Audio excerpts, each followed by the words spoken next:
Hello everyone, welcome back to my channel captain LS. और आज का हमारा टॉपिक है हर दिवाली इको फ्रेंडली दिवाली कैसे मनाएं।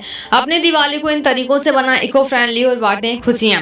आइए जानते हैं इको फ्रेंडली दिवाली मनाने के लिए आपको किस तरह की पहल करनी होगी। Tips eco friendly Diwali celebration. Diwali रोशनी का त्योहार है जहाँ दियों की रोशनी दिलों को रोशन करती है। दिवाली एक ऐसा त्योहार है जिसे हर प्रांत में बड़े ही धूमधाम से मनाया जाता है। ये खुशियों का त्योहार है और लोग इसे जोश के साथ मनाते हैं।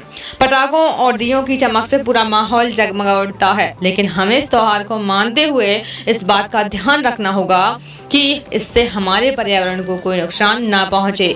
अब लोग पटाखों से हो रहे नुकसान से वाकिफ हो चुके हैं और इसलिए वो पर्यावरण को किसी भी तरह की हानि नहीं पहुंचाना चाहते। हर साल दिवाली पर पटाखे, केमिकल युक्त चीजें, प्लास्टिक इत्यादि ज्यादा इस्तेमाल कर हम पर्यावरण के लिए खतरा पैदा कर चुके हैं, जिसकी वजह से हर साल इस दौरान वायु और ध्वनि प्रदूषण का स्तर बढ़ जाता है।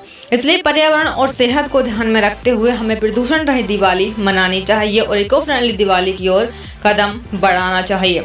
हमारे द्वारा की गई इस छोटी सी पहल से हम वातावरण को बचा पाएंगे। तो आइए जानते हैं इको फ्रेंडली दिवाली मनाने के लिए आपको किस तरह की पहल करनी होगी। So let's get started. मिट्टी के दियों का करें इस्तेमाल। इस दिवाली इलेक्ट्रिक लाइट्स के इस्तेमाल से करें तौबा और इसकी जगह मिट्टी के दियों से रोशन करें अपना घर। मिट्टी के दियों से जहां कुम्हार और छोटे व्यापारियों को आर्थिक मदद मिलती है, वहीं इससे पर्यावरण को भी किसी भी तरह का नुकसान नहीं पहुंचता।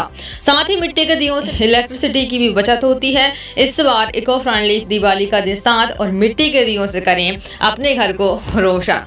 इको फ्रेंडली मूर्तियों को लेकर आए घर। बढ़ते प्रदूषण को देखते हुए और देश हित और पर्यावरण हित में इको फ्रेंडली मूर्तियों की ही पूजा करें। दिवाली पर मिट्टी की इको फ्रेंडली मूर्तियों को दें अपने घर पर स्थान। वहीं प्लास्टर ऑफ पेरिस की मूर्तियों से दूरी बनाएं। लक्ष्मी पूजन के लिए बाजार में लक्ष्मी, गणेश और कुबेर की इको फ्रेंडली मूर्तियां आसानी से मिल जाती हैं। पटाखों को कहें ना। जी हाँ, सबसे पहले पटाखों को कहें ना और बनाएं इनसे दूरी। पटाखे आपको थोड़ी देर का मजा दे सकते हैं, लेकिन पर्यावरण के लिहाज से ये बेहद हानिकारक है। दिवाली के दिन छोड़े गए पटाखों से वायु और ध्वनि प्रदूषण भयावह स्तर पर पहुंच जाता है, जिसे अपनी सही स्थिति में आने पर लंबा समय लग जाता है। इसलिए वायु प्रदूषण और ध्वनि प्रदूषण को मार से बचने के लिए इस दिवाली पटाखों से बनाएं दूरी और अपनी दिवाली को रखें इको फ्रेंडली। आपकी इको फ्रेंडली दिवाली की पहल से बुजुर्गों और बच्चों की सेहत सही बनी रहेगी। केमिकल रंगोली का ना करें इस्तेमाल। दिवाली के दौरान आमतौर पर मार्केट में केमिकल युक्त रंगोली के रंग बेचे जाते हैं जो आपके स्वास्थ्य के लिए हानिकारक होते हैं। इसलिए इस दिवाली ऐसे रंगों से दूरी बनाएं और इसकी जगह नेचुरल कलर्स खरीद कर उससे रंगोली बनाएं। नेचुरल कलर्स थोड़े महंगे जरूर होते हैं, पर आपकी सेहत और पर्यावरण से बढ़कर नहीं। तो इस बार नेचुरल कलर से सजाएं रंगोली और इको फ्रेंडली दिवाली को कहें हाँ।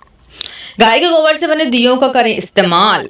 दिवाली पर इस बार गाय के गोबर से बने दियों से रोशन करें अपना घर। इस तरह के दिए गोबर में घी और इसेंशियल ऑयल डालकर बनाए जाते हैं, जिसमें लेमन ग्रास और मिंट जैसे उत्पादों का भी मिश्रण होता है। इको फ्रेंडली मोमबत्तियां। बाजार में इको फ्रेंडली मोमबत्तियां भी उपलब्ध हैं, जिससे पर्यावरण को किसी भी तरह की हानि पहुंचने से बचाया जा सकता है।